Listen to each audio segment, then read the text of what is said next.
18 থেকে 20+ দুধ হবে। তো আমি ওই হিসাব করে ওনার থেকে গরুটা নেই।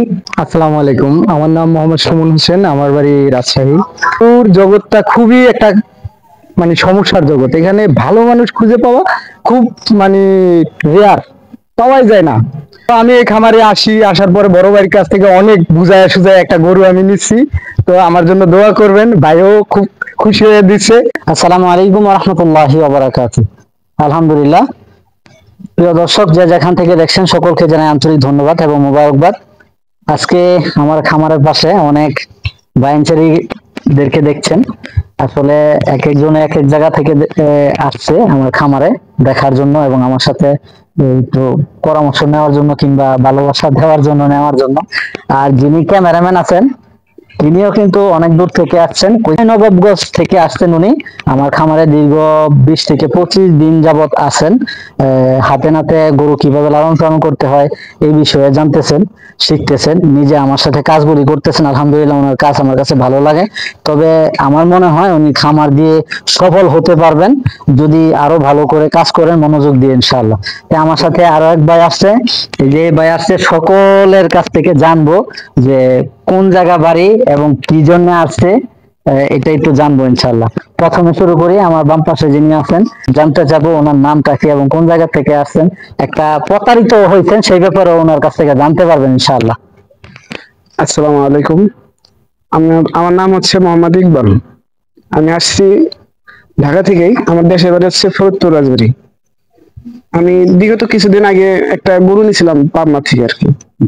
তো ভাইরে উনি বলছিল সর্বনিম্ন 18 থেকে 20+ দুধ হবে। তো আমি ওই হিসাব করে ওনার থেকে গরুটা নেই। পরে বাড়িতে আসার পরে 7 লিটার 6 লিটার 7 লিটার এইভাবে পাচ্ছি আর কি। তো ভাইয়ের কাছে ফোন দিলাম, ওনার সাথে কথা বলছি। উনি বললো ভাইয়া এখন উনি একটা রেশিও দিছে, ওই অনুযায়ী আমি কিছু খাওয়াচ্ছি। বললো এইভাবে খাওয়াতে থাকেন, দেখেন কি আর কিছু পরামর্শ দিছে আমাকে, ওইভাবে আমি করতেছি। আর বললো ভাই গরুটা রাখেন, দিচ্ছেন না, কিছুদিন দেখেন তারপরে। কতদিন যাবত আপনি ওনার রেশিওটা খাওয়াচ্ছেন সেটা যদি বলতেন তাহলে সবার জন্য উপকৃত হতো। উনি যে রেশিওটা দিছে আর কি, এটা আমি 5 থেকে 6 দিন পাইছেন কিনা? ফল একটু হয়তো বাড়ছে আমার, কিন্তু পুরোটা বাড়তেছে না ওইভাবে আর কি। যেটা বলছে সেটা আসছে না? না, 7 কেজি থেকে 8 কেজি হয়েছে নাকি? এরকম আছে 7.5 কেজি 7 কেজি এর মধ্যেই আছে। উনি বলতে চাইতেছে যে পাবনা থেকে গরু কিনছে এক ভাইয়ের কাছ থেকে।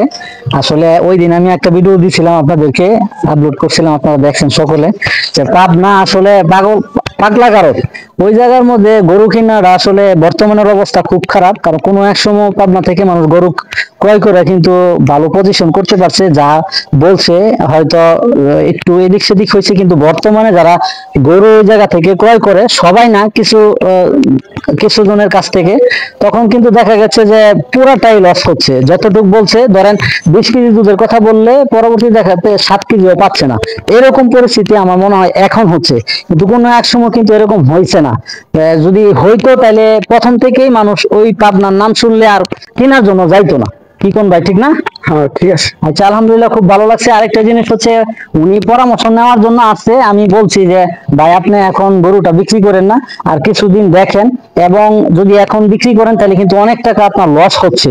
যদি লস না চান তাহলে, যেহেতু আপনি শিখবেন, প্রথম অবস্থায় আছেন, এখান থেকে অল্প দুধের থেকে আপনি শিখতে পারেন। বড়িগুলা দেয় সেগুলা না নিয়ে এখন ছোট গাভী দিয়ে যদি শিখতে পারে, আমার মনে হয় পরবর্তীতে আর ঠকবে না। কারণ এখন ঠকার কারণটা হচ্ছে গাভী কি দেখে ক্রয় করতে হয়, তাদের পজিশন কি, সেই পজিশন অনুযায়ী যদি কিনতে পারতো, তা আমার মনে হয় কেউ ঠকাইতে পারতো না। আসলে আমাদের ব্যর্থতার কারণেই কিন্তু আমরা ঠকছি। আমার সাথে আরো এক ভাই আসছে, আলহামদুলিল্লাহ, ওনার বাড়ি কোথায় এবং কি করে একটু জানতে চাই। আসসালামু আলাইকুম, আমার নাম মোহাম্মদ সুমন হোসেন, আমার বাড়ি রাজশাহী। তো আমি এখানে একটা জব করি শ্রীপুরে। তো বড় ভাইয়ের কাছ থেকে আমি কিছুদিন আগে একটা গরু নিয়েছিলাম। তো যেটা একটু আগে জানতে পারছেন যে গরুর জগৎটা খুবই একটা সমস্যার জগৎ। এখানে ভালো মানুষ খুঁজে পাওয়া খুব রেয়ার, পাওয়াই যায় না। তো আমি খুব চিন্তা ভাবনা করছিলাম যে আমি এক সময় 2.5 লাখ 3 লাখ টাকার একটা গরু কিনে তারপর বাড়িতে পুষবো। কিন্তু আমার মনের ভিতরে কেমন যেন সন্দেহ হইলো যে না, এত বড় গরু আমি যে কিনবো, আমি কি পালার জন্য অতটা ক্যাপাবল কিনা। তো এই সন্দেহের কারণে আমি পরবর্তীতে চিন্তাটা কিছুটা চেঞ্জ করলাম, চেঞ্জ করে বড় ভাই সাথে পরিচয় হলো। বড় ভাই দেখলাম যে তারও একটা খামার আছে। তো আমি এই খামারে আসি, আসার পরে বড় ভাইয়ের কাছ থেকে অনেক বুঝায় সুঝায় একটা গরু আমি নিচ্ছি। তো আমার জন্য দোয়া করবেন, ভাইও খুব খুশি হয়ে দিচ্ছে। তো আমি চাচ্ছি যে আমি টাকা না, সময়কে ইনভেস্ট করে আমি একজন খামারি হতে চাই, সবার কাছে দোয়া চাই, এইটুকুই আমার চাওয়া। আর বড় ভাইয়ের কাছ থেকে আমি মাঝে মাঝে আসি এই কারণেই যে উনি আমাকে কিছু কিছু বুদ্ধি পরামর্শ দেয় কিভাবে গরু পালতে হবে, ওনার খামার থেকে শিখি। তাই আমি মনে করি আমার মতো যারা বিগিনার নতুন শুরু করতে চাচ্ছেন তারা জানি আস্তে আস্তে এইভাবেই শুরু করাটা আমার মনে হয় উচিত। এখন সেটা যার যার ইচ্ছা, আমার মতোই যে সবাই শুরু করবে বিষয়টা এরকম না। অনেকের ইচ্ছা হলো আমার টাকা আছে, আমি জব করে মনে করেন 3 লাখ 3.5 লাখ টাকার গরু কিনবো, কিনতেই পারে ভাই, এটা যার যার টাকা আছে করবে। কিন্তু ভাই আমি মনে করি যে না, যারা নতুন শুরু করে তারা টাকা না, সময়কে ইনভেস্ট করো। সময়কে যদি ভাই কেউ ইনভেস্ট করে সে মনে হয় না ভাই প্রতারিত হবে। ইনশাল্লাহ আমি যে বাছুরটা নিচে আজকে 2 2.5 3 মাস বয়স হয়েছে নেওয়ার, এটা আমার এখন পর্যন্ত আমি যদি গরুটা আমার যদি লাস্ট পর্যন্ত আমার যদি যাই, আমার গরুটা লস হবে না। কারণ আমার গরুটা কেনা কম দামে, আমি একটা সেফ জোনের বাছুর নিচ্ছি।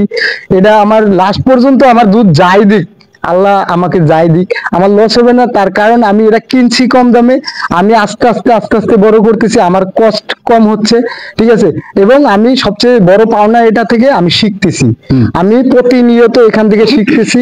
এবং আমি আল্লাহ দিলে ভালো মোটামুটি কিছু শিখছি, আরো বড় ভাইয়ের কাছে শিখতেছি। ইনশাল্লাহ আগামীতে আরো শিখবো, বড় ভাই যদি মন থেকে শিখায়, এই আর কি আশা রইলো। ঠিক আছে ভাই, আলহামদুলিল্লাহ, ধন্যবাদ। আমার কাছে খুব ভালো লাগছে ভাই, আসলে খুবই ভালো মনের মানুষ। আমার কিছুদিন পর পর কিন্তু আসে আমার এখানে, যেহেতু শ্রীপুরে চাকরি করে।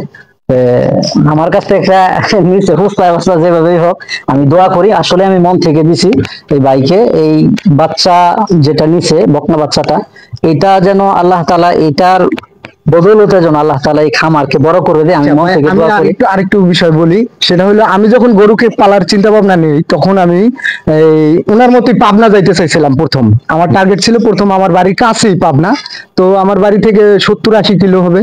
তো আমি চাইতেছিলাম ওখান থেকে আমার গাড়ি ভাড়া কষ্ট কম হইতো, আমি একদিন যাইয়া থাইকা দেখে আনতে পারতাম। কিন্তু পাবনা পরবর্তীতে আমি ভিডিওর কমেন্ট দেখে আমার কাছে এমন মনে হয়েছে যে আমার পাবনা ঢুকলে মনে হয় যে আমি খুব একটা ভালো কিছু করতে পারবো না। তো এই সব কিছু চিন্তা ভাবনা করে পরে আমি পাবনা ঢুকছি না। পাবনা না যাইয়া আমি চিন্তা করছি, পরে ভাইয়ের কাছে প্রস্তাব দিয়েছি যে ভাই আমার একটা গরু দেন, আমি শুরু করি। তো ভাই কইছে ভাই গরু দেওয়া যাবে না, গরু নাই, আমি গরু বেচবো না, এগুলা গরু আমি রাখি, আমি কি করবো। ভাই আমি শুরু করবো, আমার একটা দেন। উনি আসলে কোনো গরু বেচা কিনা করে না, উনি জাস্ট একজন খামারি, ঠিক আছে, এবং একজন ভালো মানুষ, একজন ভালো মানুষ, প্রকৃত মানুষ। তো ওনার কাছ থেকে নিচ্ছি। পাবনা না যাই, এই যে আমার বড় ভাইয়ের জন্য আমি অনেকক্ষণ ধরে বড় ভাইয়ের সাথে কথা বলছি। তো আমার খুবই কষ্ট লাগছে যে একজন খামারি 2-2.5 লক্ষ টাকা দিয়া, এটা আসলে টাকাটা মূল বিষয় না, 2-2.5 লক্ষ 3 লক্ষ টাকা বর্তমানে অনেকের কাছে বিষয় না। কিন্তু সবচাইতে বড় বিষয় হলো আমি 2.5 লাখ টাকা 3 লাখ টাকা ইনভেস্ট করলাম, সেখানে আমার একটা স্বপ্ন ইনভেস্ট করছি। আমার স্বপ্নটা কিন্তু যখন আমি একটা গরু নিয়ে আসছি, আমি চিন্তা করছি 20 লিটার 22 লিটার দুধ হবে, আমি এইভাবে এইভাবে আগাবো। যখন আমার এই গরুটা 5 লিটার দুধে আইসা পড়ে, তখন আমার যে একটা সাজানো স্বপ্ন, তখন আমাকে ওখান থেকে একটা মানে চলমান রাস্তা আমাকে একটা ব্রেক করায় দেয়, এই স্বপ্নটা হোঁচট খাইতে হয়। তো আশা করি আপনারা যারা এই ভিডিওগুলো দেখবেন, আপনারা একটু বিবেচনা করবেন, বিবেচনা কইরা চিন্তা ভাবনা করে। আমার নতুন অবস্থা, আমি কাউকে সাজেশন দিতে পারি না, কারণ আমার অত অভিজ্ঞতা নাই। কিন্তু তারপর আমার অভিজ্ঞতা থেকে আমি বলি, যদি কেউ গরুর সেক্টরে আসতে চান, সেই ক্ষেত্রে আমার যেটা মনে হয়, আপনি একজন খামারির কাছ থেকে গরু নেন, তারে ধইরা বাইন্দা হলেও নেন, যে ভাই দিব না, আমি নিব না। খামারিরা এরকমই বলে, কারণ পরে আবার বেচেও, কারণ খামারিদের বেচা লাগে, অনেক সময় গরু বেশি হয়ে যায়, অনেক সময় খামারে শর্ট পরে টাকার, তখন বেচা লাগে। ওই যে বিষয়টা হলে সাথে সাথে পাবেন না, হয়তো আপনাকে সময় দিবে যে ভাই আপনি একটু পরে নিয়ে নেন, এতদিন পরে নিয়ে নেই। আমি মনে করি খামারি থেকে গরু নেন, আপনি কোনোদিন ঠকবেন না, যেটা আমি বাস্তবে প্রমাণ পাইছি। আর এই বড় ভাই উনি পাবনা থেকে, সুদূর পাবনা থেকে গরু আনছে, গাড়ি ভাড়া দিচ্ছে, এর মধ্যে সময় লস করছে, অনেক কিছু, তারপরও ভাই ধরা খাইছে গরুটা কিনা। আসলে এটার জন্য আমরা খুবই দুঃখিত। আর পাবনার লোকে বলার কিছু নাই, আমার ওরকম ভাষাও নাই, তাদের কি ভাষায় বললে তারা বুঝবে, তারা হয়তো বা বুঝবে না, কারণ তাদের ওই মনুষ্যত্ব হারায় গেছে। তারা কখনো মনে করেন এই গরু নিয়ে ধান্দালি করতে করতে, তারা যে মানুষ, তাদের যে একটা মনুষ্যত্ব থাকার দরকার, একটা নতুন খামারি তাদের কাছে যে একটা স্বপ্ন নিয়ে যায়, তারা এইটা মানতে চায় না, বুঝতেও চায় না। তাদের একটাই টার্গেট থাকে, আমি গরুটা কিভাবে ওর গলায় ঝুলাই দেবো। ও জানে এই গরুটার বান কাটা, ম্যাস্টাইটিস, এই বা গরুটা 2-3 বার সমস্যা করছে, এই গরুটা রিপিট ব্রিডিং করে, সবকিছু জানার পরও কইবো যে ভাই এই গরুটা খুব ভালো, মানে একবারে কি বলবো, মানে খুব ভালো দেখাইয়া, উলান পালান দেখাইয়া মানুষে বিভ্রান্ত কইরা পরে গরুটা ধরায় দেয়, পরে বাড়িতে নিয়ে এসে এই যে বড় ভাই আজকে কত দূর থেকে এই আজকে খামারে আসছে, কেন ওনার ভিতরে একটা জ্বালা, একটা যন্ত্রণা। সবচেয়ে টাকাটা বড় জিনিস না, সে যে একটা স্বপ্ন নিয়ে শুরু করছিল, এই স্বপ্নটা যে তার একটা নষ্ট হয়েছে, এই যে স্বপ্নটা রাস্তায় মাঝপথে আইসা যে একটা এলোমেলো হয়েছে, মানুষের এই যে একটা মানসিক দুশ্চিন্তা বাইরে গেছে, এইটা আসলে মানুষের কাছে সবচাইতে মানে মানে কষ্টদায়ক। তো যাই হোক, আমার আর কি বলার আছে, আমার খামারের জন্য দোয়া করবেন। তো ভাইয়ের খামারের জন্য সবাই দোয়া করবেন, ভাইয়ের জন্য দোয়া করবেন। মাঝে মাঝে হয়তোবা আমি আবারও আসতে পারি আপনাদের কাছে, কারণ ভাইয়ের কাছে আমি আসি শেখার জন্য, জানার জন্য, হয়তোবা আগামীতে আপনার জানার জন্য, কিছু বোঝার জন্য আবার এগুলো আপনাদের কাছে তুলে ধরা হবে। আমার ভাই আরেকজন আছে, ভাই আসসালামু আলাইকুম, আমার নাম মোহাম্মদ মোবারক হোসেন, আমার বাড়ি শ্রীপুর। আমি আছি এই বড় ভাইয়ের সাথে, নিয়ে আসছে খামারে দেখার জন্য। আমার খুব ভালো লাগছে এবং শিখা আগ্রহ আছে আমার, এবং শেখার জন্য, জানার জন্য আমি আসছি। ভবিষ্যতে কি খামার করবেন করার ইচ্ছা আছে, ভবিষ্যৎ খামার করার ইচ্ছা আছে এবং জানার জন্য আসছি। বড় ভাইকে অসংখ্য ধন্যবাদ, খুব সুন্দর কথা বলছে। তবে আমি আর একটি কথা বলতে চাই, সেটা হচ্ছে আসলে যারা নতুন অবস্থায় খামার করতে চায়, তারা কিন্তু অনেক স্বপ্ন, অনেক আশা, যেমন এই ভাই বলছে, অনেক আশা, বুক ভরা ভালোবাসা নিয়ে কিন্তু খামার জগতে ঢুকে এবং খামার পরিচালনা করতে চায়। যখন এই সময় হোঁচট খায়, তখন কিন্তু মন নষ্ট হয়ে যায়। যখন মনটা নষ্ট হয়ে যায়, তখন মনে চায় না যে এই খামারে থাকি। অনেক সময় দেখা গেছে জোরে যাইতে হয়। ভাই আপনি আমাদের দুইজনের চেহারার দিক পার্থক্যটা লক্ষ্য করেন। ভাই আজকে দুঃখে আছে দেখে তার চেহারাটা ওরকম কোনো লাবণ্যতা নাই, কারণ ভাই কিন্তু অনেক কষ্ট ভিতরে কাজ করতেছে। তো যাক, আমি এই জন্যই বলবো যে যারা গরু ক্রয় করবেন, আসলে যারা জানা শোনা আছে, আমার মনে হয় তাদেরকে যদি 2-1 হাজার টাকা বেশিও দিতে হয়, তাদেরকে যদি ওই জায়গায় নিয়ে যাইতে হয়, তারা অন্তত সিমটম গুলা দেখবে, বুঝবে গরু কিরকম দুধ আসতে পারে।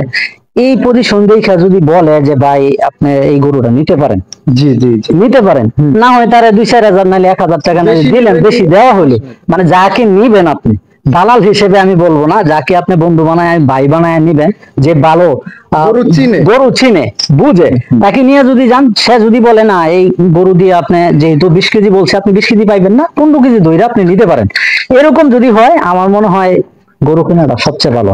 আর ক্ষতিগ্রস্ত একটা খামারই ক্ষতিগ্রস্ত হবে না, স্বপ্ন নষ্ট। পরিশেষে এই কথাই বলবো যে আমাদের এইসব ভিডিও দেখে যে আপনারা আগ্রহ হবেন নতুন অবস্থায়, যে ভাইরা তো সব লাভ খাই লেগেছে, এই অনুযায়ী আমিও খামার করি, তবে সাবধান হবেন।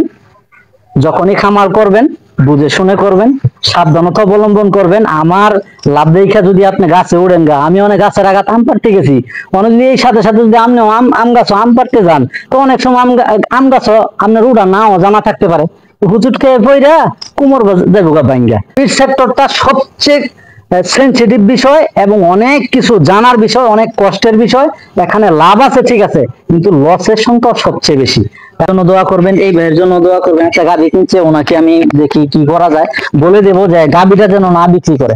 আজকে এই পর্যন্তই। আমার খামারের জন্য অবশ্যই দোয়া করবেন। ভিডিওটি যদি ভালো হয়ে থাকে অবশ্যই শেয়ার দিয়ে আপনার কাছে রেখে দিবেন এবং অপর ভাইকে এইসব দুঃখগুলি জানিয়ে দেওয়ার চেষ্টা করবেন, যেন এই শেয়ারের মাধ্যমে এই আমাদের যে দুঃখগুলি আছে, কষ্টগুলি আছে, প্রতারিত বিষয়গুলি আছে, এটা যেন তারা বুঝতে পারে এবং বুঝে শুনে যেন ক্রয় করতে পারে। আজকে এই পর্যন্তই। অন্য নতুন কোনো ভিডিওতে আবার হাজির হয়ে যাব। আমা তৌফিক ইল্লা বিল্লাহ, নাসরুম মিনাল্লাহ ওয়া ফাতহুন কারীম। আসসালামু আলাইকুম ওয়া রাহমাতুল্লাহি তাআলা ওয়া বারাকাতুহু।